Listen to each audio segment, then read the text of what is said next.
وہاں کا سردار تھا خالد بن سفیان الحزلی۔ خالد بن سفیان الحزلی یہ مکے کے باہری علاقوں میں رہتا تھا، بہت بڑے قبیلے کا سردار تھا۔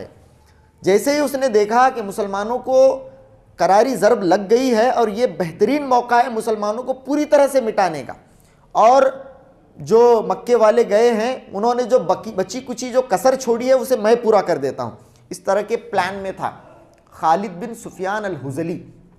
عرفات وغیرہ، عرفات کا جو میدان ہے، عرفات کا آج جہاں میدان ہے وہاں پر آؤٹسکرٹس میں وہیں پر اس کا قبیلہ تھا، وہاں رہتا تھا۔ اللہ کے نبی علیہ الصلوۃ والسلام کو اس بات کی خبر مل گئی کہ خالد بن سفیان الحزلی اللہ کے نبی صلی اللہ علیہ وسلم کے قتل کا منصوبہ کیے ہوئے ہیں۔ نہ کہ صرف یہ کہ مسلمانوں کو مٹانا چاہتا ہے، بلکہ اس کا مقصد عین اللہ کے نبی صلی اللہ علیہ وسلم کو قتل کرنا ہے، نعوذ باللہ۔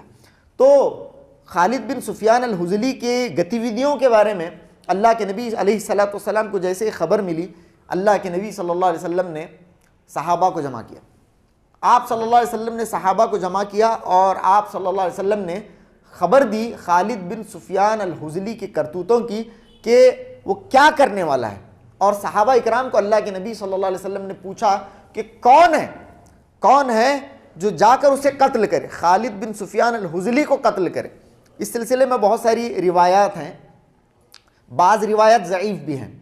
دیکھیے، ہر وہ روایت جہاں پر اللہ کے نبی صلی اللہ علیہ وسلم یہ کہیں کہ کون ہے جو مجھے اس کا سر لا کر دے، کون ہے جو مجھے اس کا سر لا کر دے، میں نے اس سلسلے میں تحقیق کی، محدثین کی بھی بہت سارے اقوال کو آج ہی میں نے پڑھا، تو کہتے ہیں بہت بڑے محدث وقت کے کہتے ہیں کہ جہاں جہاں بھی یہ بات ملے کہ اللہ کے نبی صلی اللہ علیہ وسلم نے کہا ہے کہ کون ہے جو مجھے اس کا سر لا کر دے، یہ روایت سندن صحیح نہیں ہے۔ اللہ کے نبی صلی اللہ علیہ وسلم نے کبھی بھی دشمن کا سر طلب نہیں کیا ہے۔ تو یہاں پر آپ کو ایک بات صحیح حدیث ابو داؤد کی یہ ملے گی کہ کون ہے جو اسے قتل کرے اور اس کا تعاقب کرے۔ ایک اور روایت، بہت ساری روایت اس سلسلے میں ہیں جو سندن صحیح نہیں ہے، اس کے اندر یہ ہے کہ اللہ کے نبی نے کہا ہے کہ کون ہے جو میرے سامنے اس کا سر پیش کرے، کون ہے جو میرے سامنے اس کا سر پیش کرے۔ تو جتنی بھی روایات ایسی ہیں جس میں اللہ کے نبی نے کہا ہو کہ میرے سامنے اس کا سر پیش کیا جائے، یا پھر لا کر صحابہ نے اللہ کے نبی کے قدموں میں دشمن کا سر کاٹ کر ڈال دیا ہو، یہ ساری روایات سندن اس درجے کی نہیں ہیں، کہا گیا ہے اس درجے کی نہیں ہے۔ آپ صلی اللہ علیہ وسلم نے اس طرح کا معاملہ دشمن سے کرنے کے لیے کہا نہیں ہے، اور جو روایت اس سلسلے میں ملتی ہیں اتنی قوی روایات نہیں ہیں، تو یہ بات آپ کو یاد رہے۔ خیر، یہاں پر بھی اللہ کے نبی صلی اللہ علیہ وسلم نے صحابہ سے کہا کہ کون ہے جو اس کا تعاقب کرے، کون ہے جو اسے قتل کرے، اس فتنے کو کون ہے جو دبائے۔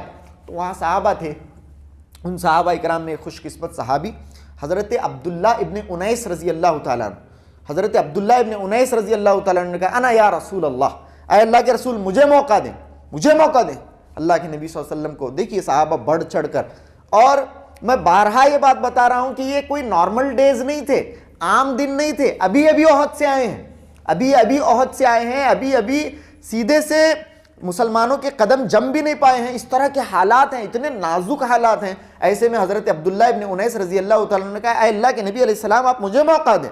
تو اللہ کے نبی صلی اللہ علیہ وسلم نے حضرت عبداللہ ابن انیس رضی اللہ تعالیٰ عنہ کو کہا کہ جائیے، آپ کو میں اجازت دیتا ہوں۔ تو حضرت عبداللہ ابن انیس رضی اللہ تعالیٰ عنہ گئے۔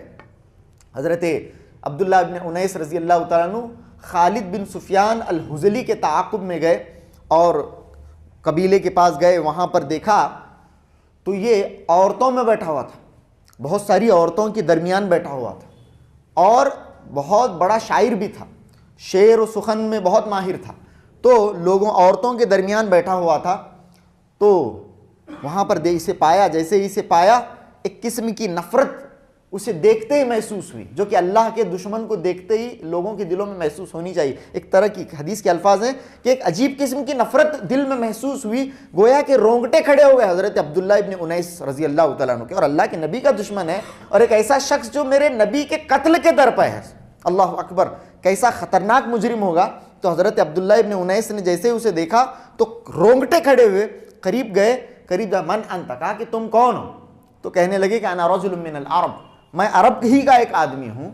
تو تم کیا وہی آدمی ہو جو لوگوں کو جمع کر رہا ہے، جو اللہ کے نبی صلی اللہ علیہ وسلم کو قتل کرنے کے لیے، محمد صلی اللہ علیہ وسلم کے قتل کے در پہ ہے، کیا تو لوگوں کو اسی سلسلے میں جمع کر رہا ہے؟ انا جئتک فی ھذا، انا جئتک فی ذالک، میں اسی سلسلے میں تیرے پاس آیا ہوں. دیکھیں یہاں پر توریہ کیسا ہو رہا ہے، اسے بولتے ہیں توریہ، یعنی سامنے والا یہ سمجھے کہ ان کے ساتھ ہونے کے لیے آیا ہے، لیکن اسی سلسلے میں تو گئے تھے.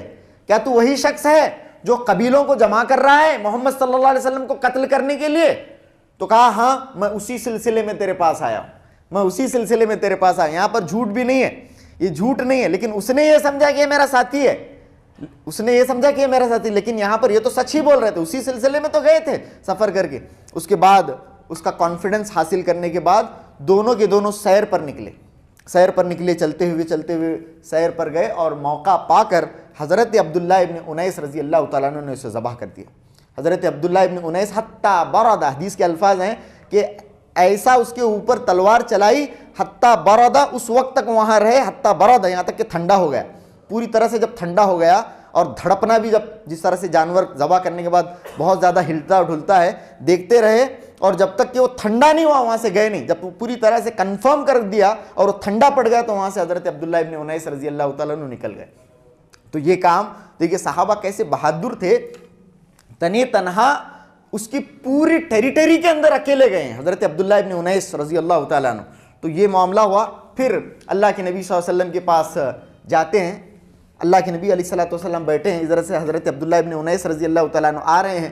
حضرت عبداللہ ابن انیس رضی اللہ تعالیٰ عنہ کے چہرے کو دیکھ کر اللہ کے نبی نے فرمایا افلح الوجہ، افلح الوجہ، یہ کامیاب ہو کر آئے ہیں، یہ کامیاب ہو کر آئے ہیں. اللہ کے نبی صلی اللہ علیہ وسلم نے کہا، حضرت عبداللہ ابن انیس رضی اللہ تعالیٰ عنہ آئے اور کہا قتلتہ یا رسول اللہ، اے اللہ کے رسول میں نے اسے قتل کر دیا، میں نے اسے قتل کر دیا. اللہ کے نبی صلی اللہ علیہ وسلم نے انہیں اپنے ہمراہ لیا، انہیں اپنے ساتھ لیا. اللہ کے نبی صلی اللہ علیہ وسلم نے اپنے ساتھ لیا، بہت خوش ہوئے. اللہ کے نبی علیہ الصلوۃ والسلام اپنے گھر کو گئے، گھر سے اللہ کے نبی صلی اللہ علیہ وسلم ایک چھڑی لائے اللہ کے نبی علیہ الصلوۃ والسلام.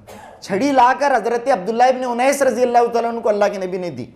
حضرت عبداللہ ابن انیس خوش ہوئے، چھڑی لے کر جانے لگے. اللہ کے نبی واپس گھر میں چلے گئے. صحابہ نے دیکھا کہ یہ اللہ کے نبی نے آپ کو کیا دیا ہے؟ کہا کہ اللہ کے نبی نے مجھے چھڑی دی ہے. صحابہ نے پوچھا یہ چھڑی اللہ کے نبی نے کیوں دی ہے آپ کو؟ حضرت عبداللہ ابن انیس نے کہا مجھے تو پتہ نہیں کہ کیوں دی ہے، جاؤ پوچھ کر آؤ. تو اللہ کے نبی صلی اللہ علیہ وسلم کے پاس گئے، کہا اللہ کے نبی علیہ الصلوۃ والسلام کو بلایا، کہا اے اللہ کے نبی آپ نے مجھے چھڑی تو دی ہے لیکن یہ بتایا نہیں کہ چھڑی کیوں دی ہے. اللہ کے نبی صلی اللہ علیہ وسلم نے کہا یہ ہذہ آیۃ بینی و بینک یوم القیامہ، یہ چھڑی تیرے اور میرے درمیان قیامت کے دن نشانی ہوگی. اللہ کے نبی صلی اللہ علیہ وسلم نے کہا یہ چھڑی تیرے اور میرے درمیان قیامت کے دن نشانی ہوگی، کہا اللہ کے نبی صلی اللہ علیہ وسلم نے. پھر حضرت عبداللہ ابن انیس رضی اللہ تعالیٰ عنہ لیے، حدیث کے الفاظ ہیں، اہل سیر نے لکھا ہے زندگی میں کبھی بھی اس چھڑی کو اپنے سے جدا نہیں کیا حضرت عبداللہ ابن انیس نے، کبھی بھی جدا نہیں کیا. اور صحابہ نے لکھا ہے، تابعین کے بھی اقوال اس سلسلے میں ہیں کہ ان کو دفن بھی اس چھڑی کے ساتھ کیا گیا. جب ان کی تدفین کا موقع آیا تو ان کے بازو جو ہے چھڑی کو بھی رکھ دیا گیا، اس جو اللہ کے نبی صلی اللہ علیہ وسلم نے انہیں نشانی کے طور پر دی تھی. سبحان اللہ. تو یہ ایک معاملہ پیش آیا، ایک بہت بڑا معاملہ جہاں پر ایک بہت بڑے فتنے کا اندیشہ تھا. ایک ایسا بڑا فتنہ خالد بن سفیان الحذلی جو اللہ کے نبی صلی اللہ علیہ وسلم کے قتل کے درپے تھا اور قبائل کو کنسولیڈیٹ کر رہا تھا، لوگوں کو جمع کر رہا تھا، اور اللہ کے نبی علیہ الصلوۃ والسلام کو، مسلمانوں کو جو بچی کچی کسر تھی اور مسلمان جو اس وقت جو کچھ کمزوری کے شکار تھے اس کا فائدہ اٹھانا چاہتا تھا. لیکن اللہ کے نبی علیہ الصلوۃ والسلام کی دور اندیشی نے یہ معاملہ تمام کر دیا، اور حضرت عبداللہ ابن انیس رضی اللہ تعالیٰ عنہ کی بہادری سے اللہ رب العالمین نے یہ شرف حضرت عبداللہ ابن انیس رضی اللہ تعالیٰ عنہ کو عطا فرمایا. تو یہ ایک معاملہ ہوتا ہے. اس کے بعد